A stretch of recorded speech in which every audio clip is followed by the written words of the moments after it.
પચવામાં હલકી અને ખાવામાં એકદમ ચટકદાર એવી મસ્ત મજાની વઘારેલી ખીચડી બનાવવા માટે આપણે 1 કપ ભરીને તુવેરની દાળ છે, જેને લગભગ આપણે 1 કલાક પહેલાં પલાળી દીધી છે. ધોઈને વ્યવસ્થિત પલાળવાની છે. 1 કપ તુવેરની દાળની સામે આપણે 2 કપ ચોખા લીધા છે. ચોખાને પણ આપણે ધોઈને વ્યવસ્થિત પાણીમાં પલાળી દીધા છે. તો તુવેરની દાળની ક્વોન્ટિટી તમે આગળ પાછળ કરી શકો છો. તો હવે એક કુકરમાં આપણે ઘી લેવાનું છે. એકદમ ફાઇન ટેસ્ટ જોતો હોય તો ઘીમાં ખીચડી વઘારો ટેસ્ટ ખૂબ જ મસ્ત આવે છે. તો કુકર આપણું થોડું ગરમ થાય એટલે આપણે 2 મોટા ચમચા ભરીને ઘી એડ કરી દઈશું. ઘરના ઘીમાં ખીચડીનો ટેસ્ટ સુપર્બ આવે છે. તો હવે ઘી ગરમ થાય ત્યાં સુધી આપણે બધાય મસાલા ચેક કરી લઈએ.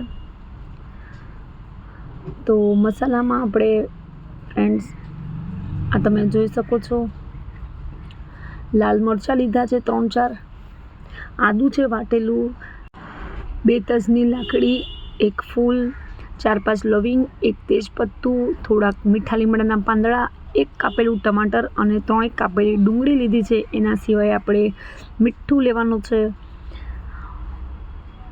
અને હળદર લેવાની છે. વઘાર માટે રાઈ જીરું લેવાનું છે. તો ઘી આપણું ગરમ થઈ ગયું છે, આપણે રાઈ જીરું એડ કરી દીધું છે.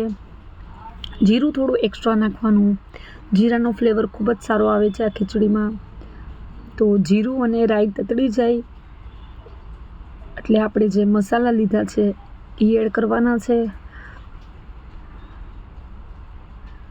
તો સૌપ્રથમ આપણે મીઠો લીમડો એડ કરી દઈશું.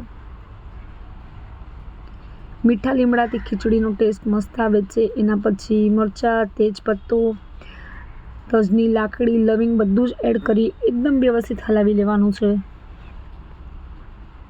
અને ગેસ સ્લો જ રાખવાનો છે, બાકી મસાલા આપણા બધા બળી જશે. આમાં તમારે લીલા મરચાં એડ કરવા હોય તો કરી શકાય છે, પણ મેં સ્કીપ કર્યા છે. ઓલરેડી લાલ મરચાં છે એ તીખા જ છે. હવે કાપેલી ડુંગળી એડ કરી દઈશું. 3 ડુંગળી લીધી છે. સાથે બટેટા એડ કરવા હોય તો કરાય છે, પણ આપણે સ્કીપ કર્યા છે. તો એકદમ વ્યવસ્થિત હલાવી લઈશું અને હવે એની અંદર આપણે હળદર પણ એડ કરવાની છે. તો અડધી ચમચી આપણે હળદર એડ કરી દઈશું અને એકદમ વ્યવસ્થિત હલાવશું. સ્વાદ પ્રમાણે મીઠું પણ એડ કરવાનું બાકી છે. તો ટોટલ મીઠું જેટલું ખીચડીમાં લાગશે એટલું બધું જ એડ કરી દીધું છે અને આને આપણે એકદમ વ્યવસ્થિત હલાવી લઈશું. મસાલાની સુગંધ એકદમ વ્યવસ્થિત ઘીની અંદર મિક્સ થઈ જાય ત્યાં સુધી આપણે એને સાતળવાનું છે. એના પછી 1 કાપેલું ટમાટર છે એ એડ કરી લઈશું અને આને એકદમ વ્યવસ્થિત હલાવી લેવાનું છે. આ ખીચડી બની પણ ઝટપટ જાય છે અને સ્વાદમાં પણ ખૂબ જ ટેસ્ટી લાગે છે. જે લોકોનું મોઢું ખીચડીનું નામ સાંભળીને બગડી જાય છે એ લોકોને પણ ભાવી જાય એવી ખીચડી આ બની છે ફ્રેન્ડ્સ. તો હવે આપણે જે દાળ પલાળી છે એ પાણી કાઢીને અંદર એડ કરી દઈશું. પાણીની સાથે નથી એડ કરવાની, પાણી બધું નિતારી અને દાળ આપણે એડ કરી લઈશું.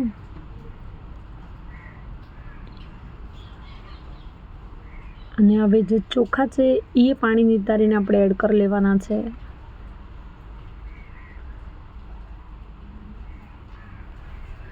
લગભગ કુકરમાં અડધો કલાકની અંદર જ મસ્ત મજાની સોફ્ટ અને ટેસ્ટી ખીચડી આપણી રેડી થઈ જાય છે. તો ચોખા પણ આપણે એડ કરી લીધા છે આની અંદર અને આને એકદમ વ્યવસ્થિત આપણે હલાવી લઈશું અને આપણે ગેસ સ્લો જ રાખવાનો છે. બાકી જે મસાલા છે એમાં દાજની વાસ બેસી જશે તો ટેસ્ટ આખો ચેન્જ થઈ જશે. તો એકદમ વ્યવસ્થિત તળિયેથી આપણે ખીચડી હલાવવાની છે અને થોડીક વાર સુધી સાતળવાની છે, જેથી મસાલા વ્યવસ્થિત દાળ અને ચોખામાં મિક્સ થઈ જાય. અને દાળ અને ચોખા આપણે પલાળીને લીધા હોય તો ખીચડીને ચડતાય વાર નથી લાગતી, બાકી તુવેરની દાળને ચડતા સમય લાગી જાય છે. આપણે લગભગ 1 કલાક પહેલાં જ દાળ અને ચોખા બે પલાળી લીધા હતા. તો હવે આને આપણે 2 મિનિટ માટે ઢાંકીને રહેવા દઈશું. આપણી 2 મિનિટ થઈ ગઈ છે અને ખીચડી આપણે વ્યવસ્થિત પાછી હલાવી લઈએ. ઘીની મસ્ત મજાની એવી સ્મેલ અત્યારે આવી રહી છે ફ્રેન્ડ્સ. અને હવે આ સ્ટેજમાં આપણે પાણી એડ કરવાનું છે. તો જેટલી દાળ અને ચોખા લીધા છે એના કરતાં 3 ગણું પાણી આપણે એડ કરશું. ચોખા જૂના હોય તો હજી એક્સ્ટ્રા પાણી લાગી શકે છે, બાકી નવા ચોખા હોય તો થોડુંક ઓછું પાણી લાગે છે. તો આપણે 3 ગણું પાણી એડ કરી લીધું છે અને આને ઉકાળો આવવા દેશું. 1 ઉકાળો આવશે પછી જ આપણે ઢાંકણું બંધ કરવાનું છે. અને ઢાંકણું બંધ કર્યા પછી પણ આપણે એકદમ સ્લો આંચ પર ખીચડી પકવા દઈશું. અને સ્લો આંચ પર ઓછામાં ઓછી 4 સીટી આપણે પાડી લેવાની છે ફ્રેન્ડ્સ. આ તમે જોઈ શકો છો બધા મસાલા ઉપર તરી ગયા છે. જે સૂકાના મસાલા હોય છે એનો ફ્લેવર ખૂબ સારો આવી રહ્યો છે ફ્રેન્ડ્સ. તો હવે ઉકાળો આવે ત્યાં સુધી આપણે એને એમને જ રહેવા દઈશું. બચેલું પાણી હતું એ પણ એડ કરી લીધું છે અને લગભગ 2 મિનિટ લાગશે આને ઉકાળો આવતા. તો ફ્રેન્ડ્સ ઉકાળો આવી ગયો છે અને હવે આપણે ઢાંકણું બંધ કરી ગેસ સ્લો રાખી 4-5 સીટી પાડી લઈશું.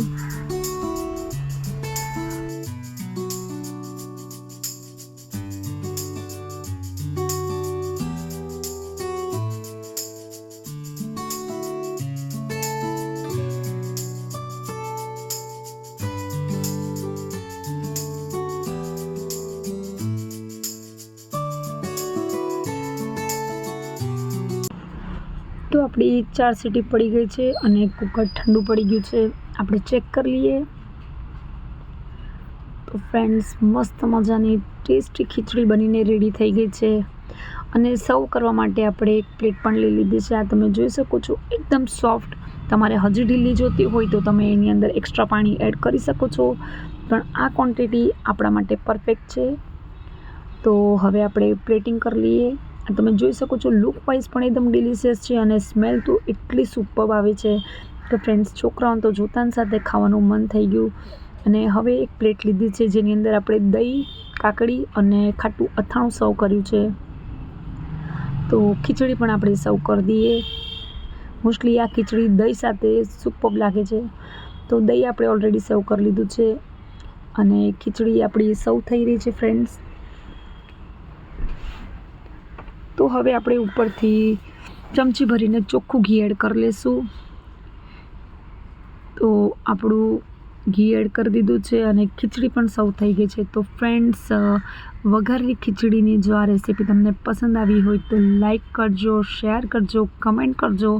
અને જો ચેનલમાં નવા હોય ને ચેનલ સબસ્ક્રાઈબ ન કરી હોય તો ચેનલ સબસ્ક્રાઈબ કરી સાથે જ બેલ નોટિફિકેશન ક્લિક કરજો, જેથી આવવાવાળી મારી બધી જ રેસીપીની નોટિફિકેશન તમને મળતી રહે. Thank you.